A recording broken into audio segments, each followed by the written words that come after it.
अस्सलाम वालेकुम friends, Ajmal Canada से। मेरी आज की वीडियो का टॉपिक है कि क्या असाइलम के हवाले से कनाडा में कोई कवानीन में तब्दीलियां आ रही हैं, और अगर आ रही हैं तो वो कौन कौन सी तब्दीलियां हैं। वीडियो एंड तक ज़रूर देखिएगा, क्योंकि इसके हवाले से मार्केट में और ख़ासकर सोशल मीडिया पे बहुत सारी र्यूमर्स हैं। उन र्यूमर्स में से असल ख़बर का आपके लिए जानना ज़रूरी है। अगर आप कनाडा के अंदर हैं और आपने रिफ्यूजी क्लेम फ़ाइल किया हुआ है, या दुनिया के किसी भी खित्ते से अगर आप यहाँ पर आके रिफ्यूजी क्लेम, अगर आप परसिक्यूशन का शिकार हैं और रिफ्यूजी क्लेम फ़ाइल करना चाहते हैं, तो ये वीडियो आपके लिए इम्पॉर्टेंट हो सकती है। वीडियो शुरू करने से पहले, मैं हूँ अजमल, आप देख रहे हैं मेरा यूट्यूब और फेसबुक चैनल। वीडियो अच्छी लगे लाइक करें, शेयर करें, सब्सक्राइब करें और बेल का बटन भी ज़रूर दबा दें। और जिन लोगों ने जूम सेशन कर रहे हैं, मेरी टीम से रब्ता कर सकते हैं +1 825 747 7551 पर। तो पिछले दिनों से 3-4 दिन से मुसलसल मेल्स आ रही हैं, मैसेजेस आ रहे हैं और कॉल्स आ रही हैं कि कनाडा ने कोई अपने कवानीन में, ख़ासकर असाइलम के हवाले से कुछ कवानीन्स हैं, जो लॉज हैं, उनमें कोई चेंजिंग कर दी है। और इसके हवाले से काफ़ी सारी सोशल मीडिया की पोस्ट मुझे भेजी गई, काफ़ी सारे लिंक्स भेजे गए, जिनमें काफ़ी सारी इंफॉर्मेशन थी जो कि हकीकत से काफ़ी हट के थी। और वो लोग जिन्होंने ख़ासकर कनाडा के अंदर असाइलम क्लेम डाले हुए थे, उनमें एक परेशानी थी। तो यहाँ पे मैं ये बताता चलूँ कि ये 2-3 क्वेश्चंस जो बड़े कॉमन मुझसे पूछे गए, वो मैं आपको बताता हूँ।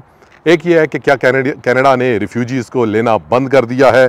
दूसरा सवाल था कि क्या कनाडा अब रिफ्यूजीज़ को वर्क परमिट नहीं इशू करेगा। और तीसरा सवाल ये है कि रिफ्यूजीज़ पर भी अब सख्ती होगी।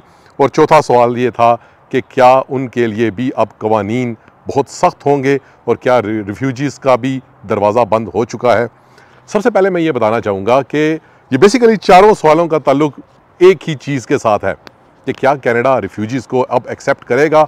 याद रखें कि कनाडा पर बाइंडिंग है, कनाडा ने ट्रीटीज़ साइन की हुई हैं इंटरनेशनल कम्युनिटी के साथ। इंटरनेशनल जो प्लेटफॉर्म है उस पर कनाडा ने ट्रीटी साइन की हुई है और कनाडा उसका सिग्नेटरी है। कनाडा पाबंद है कि कोई बंदा अगर यहाँ पर आकर क्लेम करता है, असाइलम क्लेम करता है, पनाह की दरख्वास्त देता है, तो कनाडा उसका क्लेम सुने, उसकी बात सुने और फिर मेरिट पर उसका फ़ैसला करे। तो मैं फिर ये बता दूं कि कनाडा मजबूर है, जब तक उन ट्रीटीज़ के अंदर है, तब तक कनाडा जो असाइलम क्लेमेंट्स हैं उनके क्लेम सुनेगा मेरिट पर और उनको डिसाइड करेगा। यहाँ पे मैं एक चीज़ और बताता चलूँ कि कनाडा का जो रिफ्यूजी बोर्ड है वो बहुत ही शानदार इदारा है और दुनिया में इसकी बहुत तारीफ़ है, इसकी बहुत एप्रिसिएशन है कि ये एक अनबाइस्ड और एक ऐसा इदारा है जो कि प्रॉपर मेरिट पर किसी भी रिफ्यूजी को डिसाइड करता है कि उसका क्लेम ये कबूल करने के काबिल है या नहीं है। तो मैं ये फिर बताता चलूँ कि कनाडा चूँकि सिग्नेटरी है, कनाडा पाबंद है, और कनाडा का जो रिफ्यूजी बोर्ड है वो अपनी मिसाल आप है। दुनिया में बेशुमार जगहों पर इसकी मिसाल दी जाती है कि ये एक फेयर ट्रायल करता है। ये जो क्लेमेंट होता है उसको अपने हालात, वाक़यात और अपनी चीज़ें खुल के बताने का मौका देता है और उस पर फिर फैसला करता है। तो यहाँ मैं ये बताना चाहूँगा कि इस चीज़ में कोई सच्चाई नहीं है कि कनाडा रिफ्यूजीज़ को बंद कर रहा है। कनाडा रिफ्यूजीज़ को कभी भी नहीं बंद करेगा। ये पीछे मार्क मिलर साहब की एक कोटेशन में पहले भी कोट कर चुका हूँ, दोबारा कोट करता हूँ। जब उसे पूछा गया कि इनलैंड इस वक्त रिफ्यूजीज़ की जून 2024 में तादाद 18,000 से क्रॉस कर चुकी है, इनका आप क्या करेंगे, तो उन्होंने ये जवाब दिया था कि इनका हम कुछ नहीं कर सकते, हमने इनको फैसला मेरिट पर करना है, हम इनको कुछ नहीं कर सकते। लेकिन जिन ममालिक से ये लोग आ रहे हैं और यहाँ से वापस नहीं जा रहे, उनको हम रिस्ट्रिक्ट करेंगे विज़िट वीज़ा पर, ताकि वो यहाँ पे आके फेक क्लेम्स ना डाल सकें या ऐसे क्लेम्स ना डाल सकें जिनका हकीकत से कोई ताल्लुक नहीं है। तो ये बात कि कनाडा रिफ्यूजीज़ को एक्सेप्ट नहीं करेगा इन फ्यूचर, ऐसी कोई बात नहीं है। कनाडा जब तक उन ट्रीटीज़ में है, या जब तक कोई बहुत बड़ा खुदा न खासा सानहा नहीं हो जाता, या कोई ऐसी बात नहीं हो जाती कि कनाडा उन ट्रीटी से बाहर आ जाए, ये रिफ्यूजीज़ का सिलसिला चलता रहेगा। कनाडा पूरी दुनिया में अभी पिछले सालों में भी कनाडा ने अफ़गान रिफ्यूजीज़ को प्रोटेक्शन दी, यूक्रेनियंस को प्रोटेक्शन दी, सूडानियंस को प्रोटेक्शन दी। उसके अलावा ईरान, तुर्की, मुख्तलिफ़ ममालिक में जहाँ पर लोग परसिक्यूशन का शिकार होते हैं, उनको कनाडा प्रोटेक्शन प्रोवाइड करता है। दूसरी बात यह है कि क्या कनाडा ने वर्क परमिट्स पर कुछ रिस्ट्रिक्शन लगाई है जो रिफ्यूजीज़ के? ऐसी कोई बात नहीं है। कनाडा ने वर्क परमिट्स पर किसी किस्म की, जो रिफ्यूजी के वर्क परमिट हैं, ओपन वर्क परमिट होते हैं, वो जो भी रिफ्यूजी क्लेमेंट होता है उसका इनिशियल करने के बाद, इनिशियल इंटरेक्शन होने के बाद उसको एक रिफ्यूजी प्रोटेक्शन क्लेमेंट, RPCD जिसे कहते हैं, रिफ्यूजी प्रोटेक्शन क्लेमेंट डॉक्यूमेंट दिया जाता है और साथ में उसको वर्क परमिट अमूमन दिया जाता है, जो कि अल्बर्टा में तकरीबन को 15 से 20 दिन के अंदर आ जाता है। बाकी प्रोविंसेस में भी तकरीबन 2 महीने के अंदर अंदर आ जाता है। अब तीसरी बात यह थी कि क्या रिफ्यूजीज़ पर कोई सख्ती होगी? रिफ्यूजीज़ पर कोई किसी किस्म की सख्ती नहीं होगी। रिफ्यूजीज़ का जिस तरह क्लेम पहले सुने जा रहे थे, अभी भी उन क्लेम्स को उसी तरह ही सुना जाता रहेगा। लेकिन यहाँ पे मैं एक दो चीज़ें ज़रूर ऐड कर दूंगा, और उनके हवाले से कोई कानून में भी सख्ती नहीं है, ना कानून में सख्ती होगी, लेकिन कुछ चेंजिंग्स ज़रूर आई हैं। एक आपने देखी होगी कि ये स्क्रीनशॉट भी है कि RPCD जो रिफ्यूजी प्रोटेक्शन क्लेमेंट डॉक्यूमेंट है, जब कोई भी बंदा जाके क्लेम करता है असाइलम, अपनी फाइल सबमिट करता है, तो उसको एक दफ़ा बुलाया जाता है। कैलगरी में उसको हैरी हेस की बिल्डिंग में अमूमन बुलाया जाता है और वहाँ पर उसको फिर एक ID दी जाती है, उसे उसकी ID ले ली जाती है, उसे पासपोर्ट ले लिया जाता है और उसको एक RPCD refugee protection Clement document दिया जाता है, जो कि नॉर्मली 2 साल का होता है। इसको ब्राउन ID भी कहते हैं, इसको आम जुबान में रिफ्यूजी डॉक्यूमेंट भी कहते हैं, इसको यहाँ पे रिफ्यूजी की ID भी कहते हैं, इसको आप कोई भी नाम दे दें, लेकिन ऑफिशियल नाम इसका RPCD refugee protection Clement document है। इसकी नॉर्मल वैलिडिटी 2 साल की होती थी, इसकी 2 साल की ही है, लेकिन जो इंफॉर्मेशन इस टाइम मीडिया में चल रही है कि एक्सपायर हो जाएगा 1 अप्रैल 2025 के बाद, तो इसको रिन्यू नहीं किया जाएगा। पूरी न्यूज़ ये है कि ये एक्सपायर होगा, तो बजरिया मेल, अगर आप बाय मेल भेजेंगे, इसको पेपर पे भेजेंगे, तो ये एक्सेप्ट नहीं होगा, रिन्यू नहीं होगा, ऑनलाइन करना पड़ेगा आपको।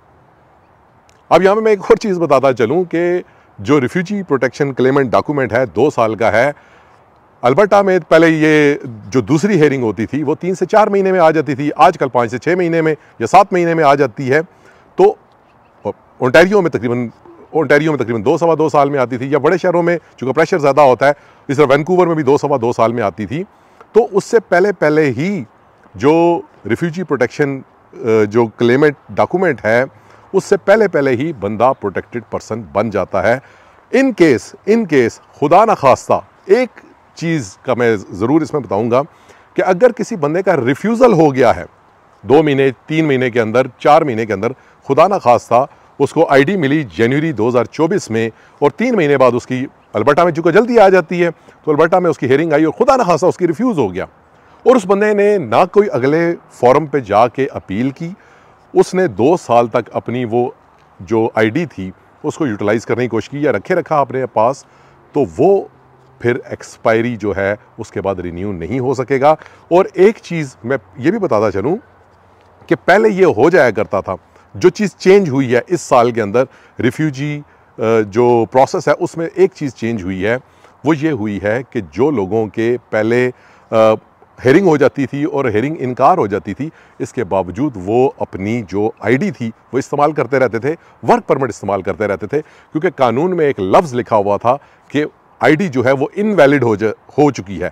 इनवैलिड होने के बावजूद वो इस्तेमाल में रहती थी। अगर बंदे ने अपने सारे फॉर्म्स भी इस्तेमाल कर लिए हैं और एक किस्म की उसकी डिपोर्टेशन भी का ऑर्डर निकल चुका है, उसके बावजूद वो इस्तेमाल उसको कर सकते थे, क्योंकि जो लफ्ज़ लिखा हुआ था वो इनवैलिड लिखा हुआ था। अब उस लफ्ज़ को चेंज करके कैंसिल कर दिया गया है, यानी कि जो ही बंदे का डिसीजन हुआ है, अगर उसने रिफ्यूजी बोर्ड से उसका रिफ्यूज़ल आ गया है, अगर वो आगे रैड में रिफ्यूजी अपील डिवीज़न में अपील नहीं करता, अगर उसके पास राइट है और वो अपील नहीं करता और छोड़ देता है, तो इसका मतलब है देन एंड देयर वो 30 डेज़ के अंदर अंदर वो उसकी ID कैंसिल हो चुकी है, अब उसको वो रीयूज़ नहीं कर सकेगा।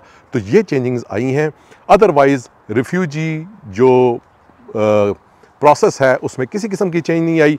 ये पॉसिबिलिटी है कि थोड़ा बहुत, जैसा अल्बर्टा में पहले 4 महीने था 6 महीने हो गया, या किसी और प्रोविंस में अगर 2 साल था, सवा 2 साल, तो थोड़ा बहुत टाइम लाइन थोड़ी सी बढ़ सकती है। यहाँ पे मैं ये भी बताता चलूँ कि इस साल गवर्नमेंट ऑफ कनाडा ने रिफ्यूजीज़ के हवाले से जो इन्वेस्टमेंट है थोड़ी ज़्यादा की है, तो हम ये एक्सपेक्ट कर रहे हैं कि जो प्रोसेसिंग डिले हो रही है या मेंबर्स कम हैं उनकी तादाद बढ़ाई जाएगी और उसमें उनको जो प्रोसेसिंग है वो एक्सपेक्टेड है थोड़ी सी बेहतर हो जाए, और प्रोसेसिंग बेहतर होगी तो डिसीजन जल्दी होंगे। तो एज सच मैंने आपके आज की वीडियो में बताया कि रिफ्यूजीज़ कनाडा लेने ना बंद किए हैं ना बंद करेगा, ना उनके वर्क परमिट्स के हवाले से पहले कोई इशू था ना कोई इशू अब आएगा। और तीसरी बात यह है कि रिफ्यूजीज़ पर कोई सख्ती नहीं हो रही। टाइम लाइन्स बड़े सूबों में थोड़ी सी चेंज हो सकती हैं, अल्बर्टा में भी चेंज हुई है, 3-4 महीने से 6-7 महीने पर चली गई है, लेकिन ओवरऑल इसमें कोई चेंजिंग्स नहीं आई। और अप्रैल 2025 1 अप्रैल 2025 में जो बाय मेल है वो रिन्यू नहीं हो सकेगा रिफ्यूजी डॉक्यूमेंट, उसको ऑनलाइन आपको जब तक हेयरिंग नहीं होती या डिसीजन नहीं होता वो रिन्यू होती रहेंगी, लेकिन ऑनलाइन जाके रिन्यू करानी पड़ेंगी। वीडियो अच्छी लगे लाइक करें, शेयर करें, सब्सक्राइब करें। Thank you.